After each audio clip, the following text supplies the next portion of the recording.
Can you hear me? Does it work? Yeah. Okay. So yes, today I'm going to talk to you about widowed stars, and this whole evening will be about stars that live their life together with a companion. I'm going to look what happens after the first star in this pair dies, and how we can use these widowed stars to understand better the death of the former companion. And here, this is an example of what I mean by widowed star. This is a massive star, about 20 solar masses, and it's actually the closest massive star to Earth. And we know that it is a widowed star because it's moving very fast. It's running away from where the companion died. And you can see this because of this structure here in front of the star, which is the analog of this wave in front of a boat that is moving faster than the waves in the sea. And so this thing called a bow shock is exactly what happens in front of the star when it's moving very fast. But let me do one step back and start from something that is probably more familiar to all of you. Probably most of you know this constellation, the Big Dipper, and the reason why most of you probably know it is because by taking this segment and increasing 5 times in this direction, you can find the Polaris, and so the direction of north. But what you probably don't know is that this particular constellation was used in ancient times in Greece and in the Arab world as a test of vision for prospective astronomy students. And in particular, the test was to count how many stars there are in this constellation. So that sounds like an easy exercise, right? Almost all of us would get in. However, there is a trick here. One of the stars, this one, is actually 2 stars. They are called Mizar and Alcor. Alcor actually in Arabic sounds like the forgotten one, and that's because this star is difficult to see. But this binary, if you have a good sight, you can actually resolve it with your naked eye. Now in modern time, and you needed to be able to resolve these 2 stars in this single point of light to be able to enter an astronomy course. In more modern times, we can look much deeper at these stars, and actually Mizar itself, it's 4 stars. It's 2 binaries, Mizar A and Mizar B. And while I was preparing this talk, I found a paper from just 10 years ago that claimed that maybe this one is also a binary. So the key point that I want to make here is that most stars, even the ones that you see every night in the sky, they live in binary systems or multiple systems. And this is particularly true for the massive stars, like the one that I was showing before. In particular, by massive stars, I mean stars that are 10 or so more massive than the Sun. And these stars are very important for the universe because they really shape the universe by the interactions that they have with their environment. In particular here, this wave structure that I mentioned before is due to the stellar wind that runs into the interstellar material at very high velocity. And this is a way that the star has to steer the gas surrounding it, and this can have a huge influence on the formation of new stars. These stars, these massive stars, they also synthesize all the element all the way to iron, and then they release it in the galaxies. So they drive the chemical evolution of a galaxy. For example, all the oxygen that we're breathing right now was synthesized in the core of a massive star.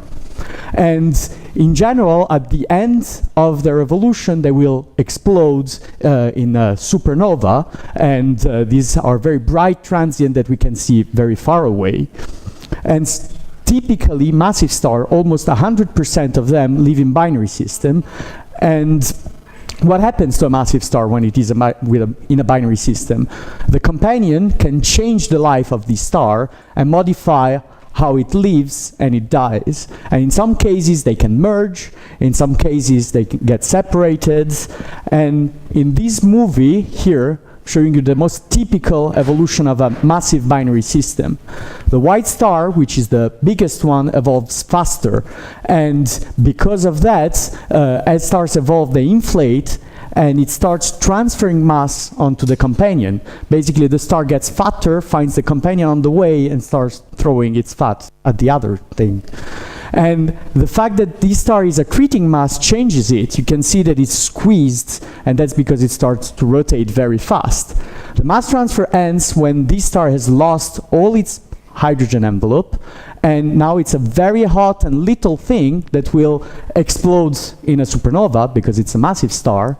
And because of this explosion, the binary is broken apart, and this is now the widowed star that is moving far away, and its motion brings it outside of the region where it was born, and it can change its environment in a wider volume.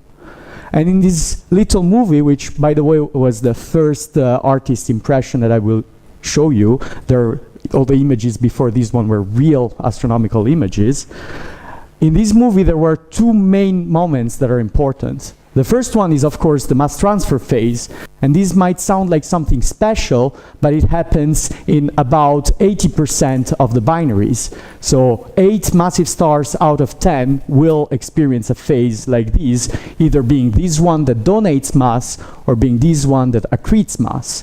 And what's important is that because of this transfer of mass, the companion is changed. It's squeezed by the rotation.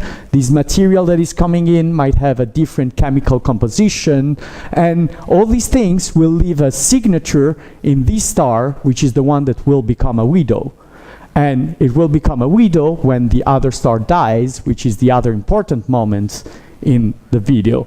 The supernova explosion is the stellar death, and this is a phenomenon that we know it happens because we see it in the universe, but we don't really understand very well how the physics of this process happens.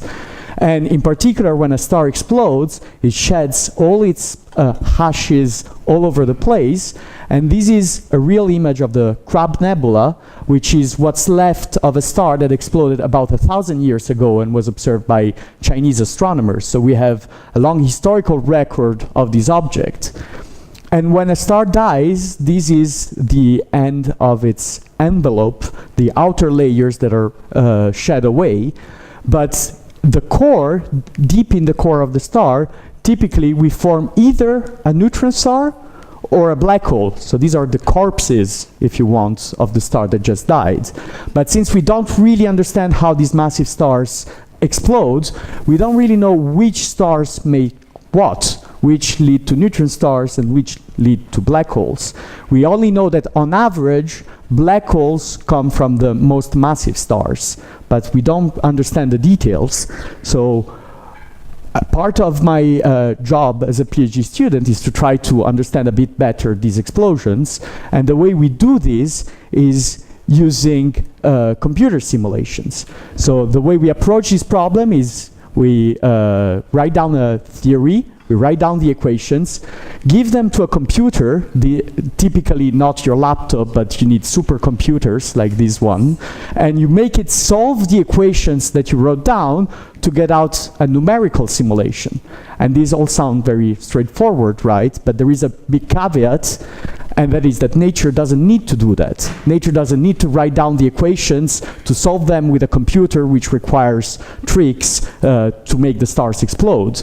So it's really crucial that whenever we have our theoretical result and numerical simulation, we go back to the observations to avoid fooling ourselves. And to try to understand how stars explode, there are several different kinds of observations that we can rely on. The first one is the explosion itself. So these events are actually quite rare. They happen like once every few hundred years per galaxy. So if we want to see one in our galaxy, well, we have to wait 100 years. That's a bit long for a PhD. But what you can do is look at other galaxies. And if you look in other galaxies, you can still see these explosions because they get so bright that they can outshine for a brief moment the whole galaxy. And this is in particular the last supernova that happened relatively close to us, to our galaxy, Supernova 1987A in the Large Magellanic Clouds. The other thing that we can see is, well, the ashes of these explosions, such as the Crab Nebula, and they also contain information on the star that just died, and we can use them to study a bit better how they explode. And then we can look at the dead corpse of the star. In most cases, we can see neutron stars even if they are alone. However, for all the stars that die forming a black hole, well, we cannot see the black hole. By definition, a black hole is a thing that is so dense that not even light can escape from it, so there is no way of seeing it. Well, there is one way of indirectly seeing the black hole, which is to see matter that falls into the black hole. And there can be matter that falls into the black hole if, when a star dies, it forms a black hole and the companion stays together with it, and then at some point in its evolution it will start transferring mass to the black hole. So what do neutron stars in particular tell us about the stars that explode and about the process of the explosion, this thing that we want to try to understand? Well, one key point is that neutron stars tend to be fast, especially if they're single. And these are three images taken in a few years apart, and you can see this nebula here, this shape that is evolving in time on a scale of a few years. This is extremely short for astronomical timescales. And what you're actually seeing here is, again, same thing, this wave in front of the boat, where the boat is the neutron star and the wave is the structure.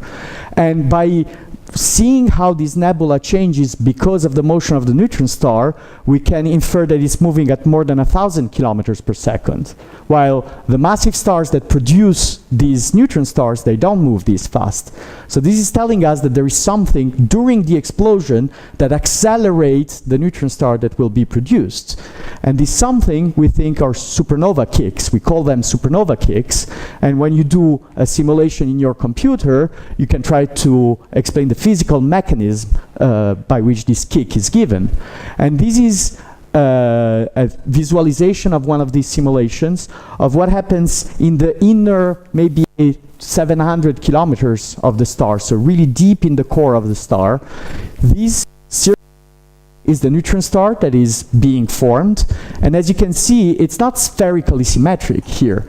This is not a nice circle, but it's a blobby shape, and in particular there is a blob here that is more red. Suppose that more red means more dense. This means that here there is more material, and this material can pull gravitationally this compact object, this neutron star. And in particular, it will act like a tugboat that can really pull the neutron star in this direction during the explosion. And so a star that was not moving will create a neutron star that is moving in this direction very fast if there are these asymmetries. So all of these fits rather nicely with what we know about neutron stars and binary systems. And in particular, when you put this explosion in a binary system with a companion, because of this kick, the system typically breaks apart. So when the first star dies, it shoots one neutron star in one direction and one widowed star in the opposite direction. So most binaries are broken at the first stellar death. So all of this is fine, but what about the black holes? Do black holes receive kicks at death or not? Well, if they do, then most binaries where the black holes form will be broken apart, and you will never see the black hole because it will be alone without the companion. We broke the binary. If instead they don't receive a kick, then okay, they stay together with the companion and we can maybe see it, but it's very difficult to answer this question when you can only see these and you cannot see the single black holes. So what we can do is actually use, again, their potential widowed star. So if they had received a large kick, their former companion star would have been kicked out, and we can see it moving. And so we can use telescopes such as Gaia, which is a European Space Agency mission, that measures the motion of stars in the galaxy. And maybe it's a bit hard to see, but you can see the stars maybe going around here. These are already old data. There are new data, but the video for the new data is so dense in number of stars that for me it's hard to see them moving. And by looking at the stars that are moving, we can try to find which one had been through mass transfer, so they're bona fide widowed stars because we can see that they have accreted mass from a companion. And if we find many of these widowed stars that are very massive, since we know that the black holes come from, on average, more massive stars, these have on average more massive companion. When we see these more massive companion moving fast, this is an indication that also black holes would receive kicks. And this is pretty much work that is ongoing, so I don't know the answer to whether black holes receive kicks or not. So just to conclude, I want to go back to something that you can see in the skies, even from the Netherlands, when there are no clouds. And this is another constellation that probably most of you know, is the Orion constellation that is can recognize because of the iconic belt. And there is one star that is very famous in this constellation, which is this one. It's called Betelgeuse. And it's famous because often it is claimed to be about to explode. But about to explode in a stellar lifetime will explode in the next 1,000 years. So don't hold your breath. But there is another thing that is important, which is this star is actually also moving quite fast at about 30 kilometers per second. And it also has this wave structure that I've showed you before. So it is very likely that Betelgeuse itself is one of these widowed stars, and we don't know whether the companion that exploded, we don't know where it is, we didn't see the explosion, it happened more than 10 million years ago, and we don't know whether it formed a neutron star or a black hole. But once we collect many of these stars, we will be able to use them to study the explosion of their companions without seeing neither the companions nor the corpse of the companion, which might be a black hole. That's it. Thank you.